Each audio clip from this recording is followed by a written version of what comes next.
Liwala sa padayon nga kasinatian sa pandemya karon bisan asa bisan diin mga dagko ug gagmayng mga kumpanya padayon nga nagpadala sa ilahang mga ahente, itawag nila sales representatives aron sa pagdala sa ilang mga produkto gikinahanglan sa mga tao.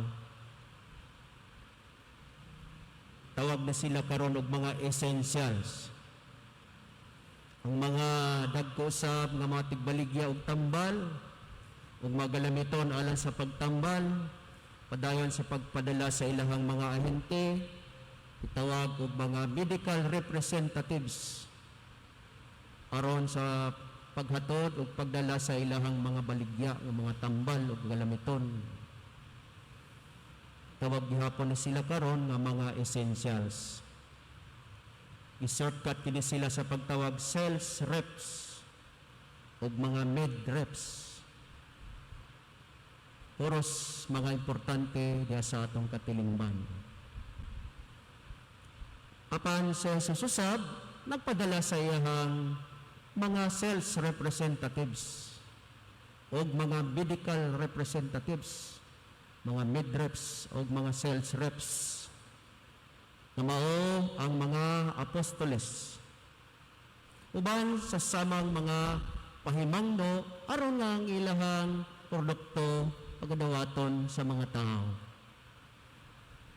Ang bili sa pagdawat kanunay sa gingharian sa Dios, ang paghari sa Dios diha kanila. Apan hinuon sama sa mga ordinaryong mga sales representatives, medical representatives, usahay ipadalag tinag-usa, usahay ipadalag tinagduha, dili ang tanan usab hinuon malampuson. Andun na uban kasagaran maguol kay dili sila pagadawaton. Mausab ang nasinati sa mga apostoles sa dihang sila gipadala sa Ginoo sa tinagurha alang niining maong misyon. Ang uban kanila malipayon nga niuli kuntay sila gipamati. Apan hinuon ang uban nasab kanila pag-uli hoy-hoy kabaga tungod kay ang ilahang produkto ug mensahe wala dawata sa mga tao. Maigsoon, kining susamang pagpadala diha sa Ebanghelyo karon sa mga representative ni Kristo, susamang usab ang pagpadala niya kanatong tanan hangtod karong panahon na isip mga Kristiyano, isip mga disipulo ni Kristo, human sa mga apostoles. Susama usab nga mapahimangno ang iyahang gibilin kanato karong panahon na sama sa mga apostoles para mapadayon ang pagsangyaw sa paghari sa Dios nga bililhon kaayo o diri uban kanato bisa taliwala sa daghang mga pagsulay ilabi na niining panahon na kita nanginahanglan gayud sa iyang presensya. Tang tanan isip mga binunyagan mahimong mga essentials karong panahon na masumada sa tutulo ka mga importante nga sugo ang iyahang gihimo diya sa Ebanghelyo karon aron mapadayon pagsangyaw ang kabililhon sa iyang paghari diri kanato. Una, giingnan niya kita nga iyahang mga sumusunod sa pagbiyahe sa paglakaw nga gaan ang imong kaugalingon ug simple ang imuhang kaugalingon. Gaan kay aron makahimo ka og daghan tungod kay ang misyon sa Dios ubay-ubay ug ang mga nanginahanglan niini daghan. Mao kinahanglan nga gaan ang imong pagbiyahe kay aron walay makapabalda kanimo, walay daghang mga butang. Ang mga importante nga imuhang tutukan, apan ang imong tutukan, mao lamang ang misyon. Magisangon sa Dios, isip mga apostoles, isip mga representante niya karong panahon na. Tungod kay nining kalibutan, di na ang daghan nga gituohang mga importante, basig ang mabaligya nato dili na ang iyang produkto. Panang atong kaugalingon motutop na hinuon nining mga butang nga dili kaayo essentials sa atong misyon. Pagkasukad pa sa sinugdanan, giingnan niya ang mga apostoles, ayaw kamo pagdalag, pagkaon, ni pontel, ni kwarta, o bisan unsa, gawas lamang sa sungkod, o pagsandalyas kamo, panayaw, pagdalag laing biste, gawas sa inyong gisulob. Sa realidad, kung ang atong misyon, ining kinabuhi hamubo lamang, kay dili man taas kayo ang atong kinabuhi. Sa realidad, kung kita usab, pumapanaw lamang ng ining kalibutan, na nangayon lamang magdala lamang kita sa mga gikinahanglanon. Dili nato madala ang tanan. Bisan pa kung kining maong mga butang, atong gituuhan nga importante. Ang importante lamang, mao, ang mga butang nga gikinahanglan, aron mapadayon, pagbaligya nato ug madawat sa mga tao ang kabililhon sa presensya sa Dios. Ang paghari sa Dios labaw kay sa bisan unsang mga hitabo ug mga butang nga gikabalakan sa mga tao, kahadlukan nila ug sa mga butang nga usahay makapahilayo sa Dios diri kanato. So importante kayo nga mosanong kita sa misyon ug mulakaw nga gaan ang atong kaugalingon. Dili na kikinahanglan ang daghan kayong mga butang. Ang tinuod sa pagingon ni Jesus niini, iya silang giingnan, ayaw kabalaka kay ang Ginoo mao ang mag-provide alang kaninyo. Sukad pa sa sinugdanan, nabuhi kamo, dili sa inyong kaugalingong pagpanlimbasog. Apan nabuhi kamo ug nangaluwas tungod kay ang Dios ang gihatagon sa kanunay ug nasayod sa inyong mga gikinahanglan. Busa kinahanglan nga bulakaw kamo, war magmalampuson, gaan ang inyong pagbiyahe ug simple.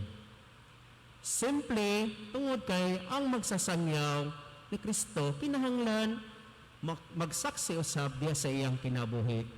Isip mga Kristohanon. Isip mga Kristohanon, dili kinahanglan elegante o mga mahalon ang imuhang suot. Apan kinahanglan simple, apan presentable ang imong kaugalingon. Aron makita si Kristo ang Ginoo niadtong mga tao nga nanginahanglan kaniya. Niadtong mga tao, ilabi na katong mga tao nga nakalimot kaniya. Makita diha sa inyong kinabuhi. Sa mga igsoon, kini siguro pod ang isa ka hagit sa mga hagit sa mga misyonero o mga representante ni Kristo karong panahona. Paghimo sa mensahe ni Kristo nga mas importante kaysa daghang mga butang. Niining kinabuya sa mga butang nga atong gikabalakan, sa mga butang nga ato ang gikabisihan, ug sa mga butang niining kinabuya, niining kalibutana nga dinhi lamang sa kalibutan apan way kalambigitan sa atong kaluwasan.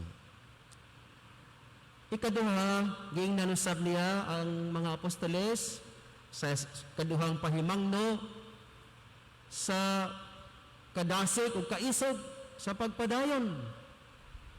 Bisan pa man kung usahay anaa ang mga kasinatian sa pagsalikway. Paglahutay kaysa paghulong, taliwala sa mga kalisod nga ilang mahagian. Maigsoon, kini usab ang isa ka natural nga hagit alang kanato isip mga Kristiyano. Ang kinabuhi dinhi sa yuta dili lumba.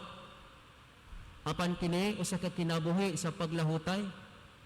Ang malahutay mao ang maluwas. Ang malahutay mao ang magmadaugon. Apan ang mga mosurrender o ang mga muhunong dili magmalampuson. Sa mga igsoon, sama sa usa ka tigbaligya, sa usa ka butang nga gituuhan nga importante, dili siya muhunong bisan kung daghan ang di mamalit. No? Dili siya muhunong sa pagbaligya niini bisan kung daghan ang mga pagsalikway o pagtamay. Ang importante, maila sa mga tao unsa kabililhon ang imuhang misyon ug ang imong gidala. Ug mas makita sa sa mga katawhan at tinuod nga bililhon kini tungod kay bisag unsa ang gidangatan nimo, dili gid nimo undangon sa pagdala niining maong balita, sa pagdala niining maong produkto aron nga sila modawat niini. Sa kabahin natong mga Kristiyano, tinuod nga dili sayon ang paglahutay. Dili ang tanan makaabot sa finishing line.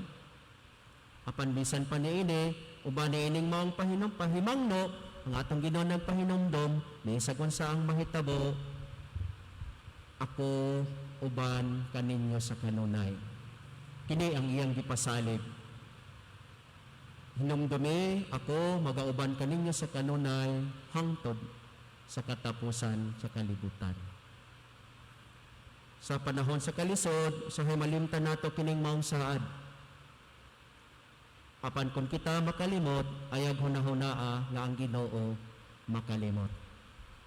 Masalapad ang iyahang kasing-kasing kaysa atong mga limitasyon. Masalapad ang gugma sa Dios kaysa atong mga tawhanon nga mga pagbatig. Ikatulo, sila giingnan niya nga isangyaw ninyo ang pagbasol o paghinulsol sa kasalanan o padayon kamo sa paghimo sa mga butang nga akong gitudlo kaninyo. Mga igsoon, usa kini kapagpahinumdom nga dili ang tanan nga mga gisangyaw sa mga apostoles bahin sa Ginoo nga puros mga material. Apan ang pinaka-importante ang mga butang ang gisangyaw nila nga may kalambigitan sa kaluwasan sa kadaghanan, mao ang mga butang espirituhanon.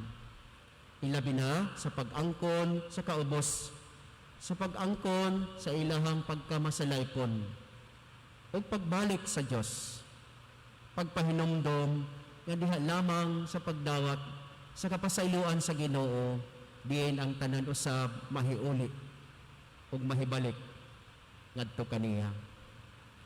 Diha lamang usab sa pagduol sa mga naluya gumikan sa pagkamasalaypon ug pagkamakasasala, sa mga naluya ug naguol gumikan sa mga butang niining kinabuhi nga makapaluya gayod ug makapahadlok. Ang mga apostoles nagpahinumdom kanila nga una ang Dios nahibalo sa ilang kahimtang. Sa kining maong mga butang dili sayon, mao nga hangtod karon nanginahanglan ang atong Ginoo ug dugang pang mga mamumuo tungod sa kahalapad ug kadako sa iyang misyon. Mas daghan pa ang mga sales representatives ang ikinahanglan sa Dios karong panahon na. Ug daginahanglan kita og mga tambal, mas daghan pa usab ang mga medical representatives ang gikinahanglan sa Dios aron masangyaw ang iyang gingharian. Aron masayod ang tanan, nga bisag unsa ang mahitabo, ang Dios magpabilin gayod uban kanato. Bisag unsa ang paggadangatan niining kinabuhi, ang Dios mopatigbabaw kay niining maong mga butang. Sa mga igsoon, nagpahinumdom kini ug nagpunting alang kanatong mga binunyagan. Siguro hangtod karong panahona kung daghan man ang naningkamot sa pagpuyo sa ilahang pagka-Kristiyano, pagka-binunyagan, nasayod kita hangtod karong panahona bisan diha sa atong simbahan, daghan ang nakalimot nga sila iya sa Dios. Nga sila nabunyagan sa ngalan sa Santissima Trinidad. Na sila natatakan sa presensya sa Dios diya sa bunyag kung nakaambit usab sa iyang misyon. Ang sabo pamalandungon, siguro sa kadaghang mga butang makabisin ining kinabuhi, malimtan nato ang una natong misyon, ang atong pagka-anak sa Diyos, ang atong pagka-binunyagan, ang atong pagka-sumusunod ni Kristo. Si Kristo padayon na nagpadala sa mga apostoles karong panahona sa ngalan nato nga mga Kristiyano ug mga binunyagan. Unta, dili lamang kita makadungog ining mga mensahe, apan mohimo unta kita sa atong tiyutay ang mga buhat aron pagpaila sa mga tao nga ang Dios dili lang aniya kanato apan anaha usab